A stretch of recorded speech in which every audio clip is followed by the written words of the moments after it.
And her last record sold more than Lady Gaga and Beyonce. The incomparable Susan Boyle, performing on our stage.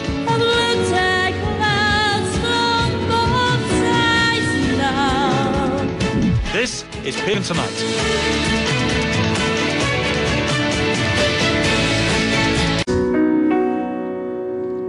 My next guest absolutely blew me away from the first note she sang, and she'll do it again tonight when she sings here, the incredible Susan Boyle, coming up. Dream schemes and circus crowds have looked at life.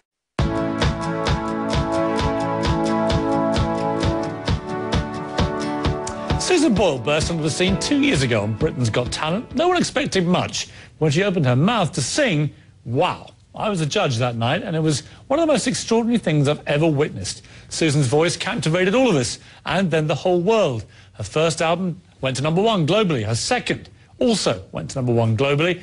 She sold 14 million copies in 14 months. And her third, Someone to Watch Over Me, is released this week and is already riding high up the charts. Susan, welcome.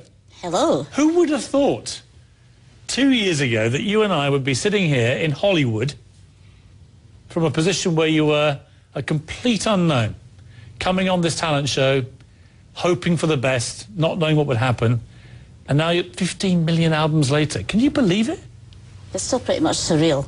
Well, you did do an interview with my predecessor, Larry King, and the reason I know that is that I also appeared on it, and we have a clip to play you. This is before. This is before the end of Britain's Got Talent. So you'd already done the audition, which had gone around the world, but you hadn't actually got to the final yet. Let's watch a bit of this.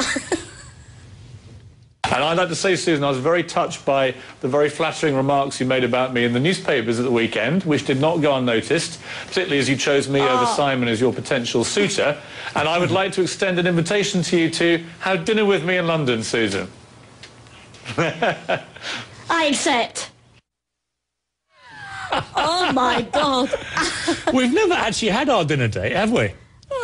I still owe you that dinner. What do you think when you look at yourself back then? What do you think? I think, oh my God, what a prat.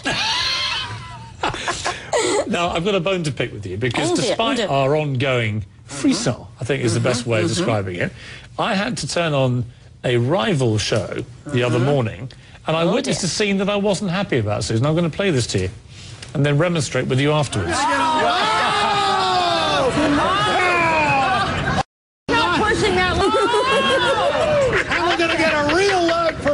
From Susan Boyle, and she's going to sing a little later too.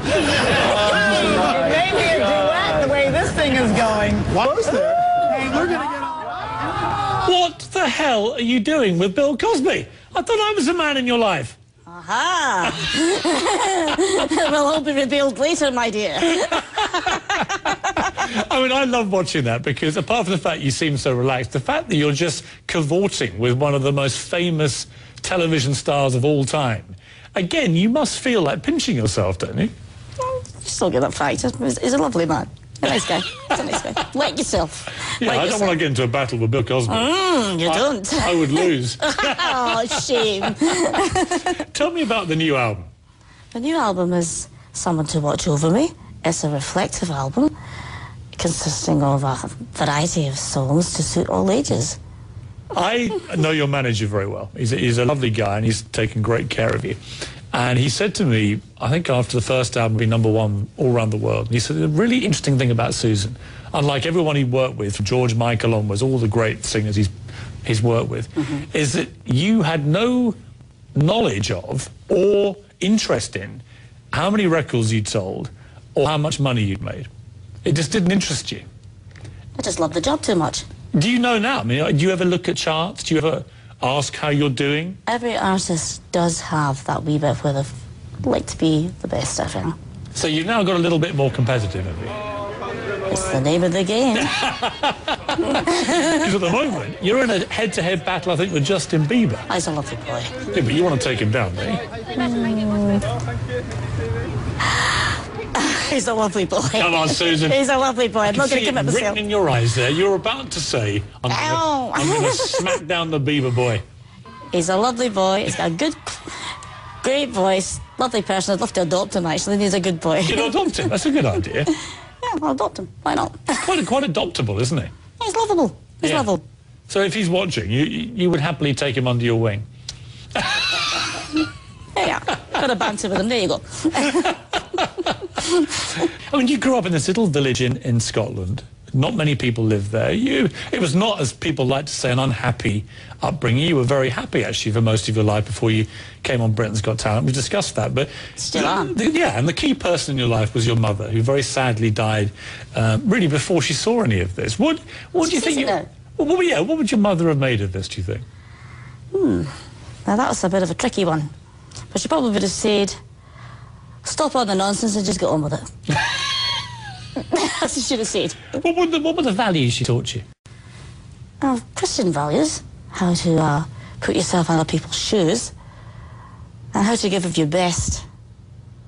Even when things are really tough. Well, you certainly did that. And you went to Britain's Got Talent. And after the break, I want to show you the clip that the whole world watched. The famous audition clip where I was there, and I'll be honest, laughing at you. But I wasn't laughing once you began to sing. You had the last laugh. Little devil. What you like, little devil?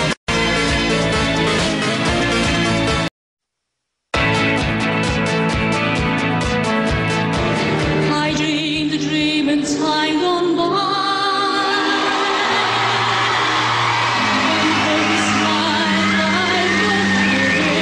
Didn't expect that, did you? Did you? No. I dreamed that love would never die. Quite a moment, Susan Boyle's audition for Britain's Got Talent. I actually had a lump in my throat there, Susan. The moment that you finished and the audience in Scotland rose as one, 3,000 people roaring from the rooftops, and the judges all gave you these rave reviews and stuff. That must have been for you, you were 47 years old at the time. You'd lived this dream all your life, and in that moment, you must have felt, I don't know, how did you feel? I felt very pleased. Also quite frightened. I could usually go, will you get off? You make the foolish. But it's quite something to be accepted. I felt accepted. And the warmth from the audience really made me feel accepted. Because although you'd had a good upbringing and were very close to your mother and so on, and loved by many people, but you had a lot of bullying when you were at school and stuff. And I suspect there was a sense of vindication, wasn't there, that went with all the other feelings you were feeling of, I've just got one back at those people that bullied me. Well, it said it in the album. You'll See was one of the albums I did, one of the songs. And the song You'll See summed it all up. And I've since had very nice relationships with some of them who've been bullies, have grown up. Really? There is a happy ending. They contacted you too, and they said sorry for what they did? Some of them have. Some of them, you lose contact with some of them, but those who have contacted me have just been okay. They've grown up. They're just silly kids. They're just silly kids. When the audition got aired on television, I remember it because Simon Cowell and I spoke. He was here, I was in London, and both our phones were going off the hook. And we hadn't predicted this at all. We thought it'd be a good moment in the show, but not necessarily even the best moment of that night. By the next day, you'd had 1 million hits on YouTube. By the end of the week, 10 million. By the week after, 100 million. It became, the statistics are incredible. I think 300 million hits on YouTube at its peak. It was the most downloaded clip in the world, 2009. And then I Dreamed a Dream, US album numbers, 701,000 copies sold in its first week. The biggest opening week for a debut artist in over a decade. You beat Eminem, who only sold 608,000 that week. Good Lord. Your second biggest selling album of 2009 in America, just behind Taylor Swift. Stuff of dreams, isn't it? It is, yeah. Is someone kidding me? That's what it feels like. Is someone kidding me? Does it still feel like that? It does a bit. It does a bit. I guess I'll grow into it. What's been your biggest pinch me moment of them all? I think you have to say meeting Donny Osmond. Meeting Donny Osmond, really? Why not? Because you've got a big soft spot for him, haven't you? I certainly have, yeah. Was Again, sort of. And he's a lovely guy, isn't he? Yes, he's really nice. I mean, he's as nice, really, in private as he is in public. Very family orientated, I think. Very grounded. Have you sung Madonna yet? Not yet. You sang for the Pope. That was extra special, but that's something that was really private for me. Yeah, because you're a Catholic. I mean, course, yeah. a big moment. You know, and that's not something you get to do in a lifetime, twice. And when they said to me I was going to meet the Pope, I just said, it was a bit overwhelming. You know, I kissed his ring, and it was really an emotional moment. Something I'll never forget. Do you know how much money you've made? Have you any idea? Maybe £500. I don't know. You could afford to live here in Hollywood and in some huge mansion, but that doesn't interest you, does it? I believe in being a normal person.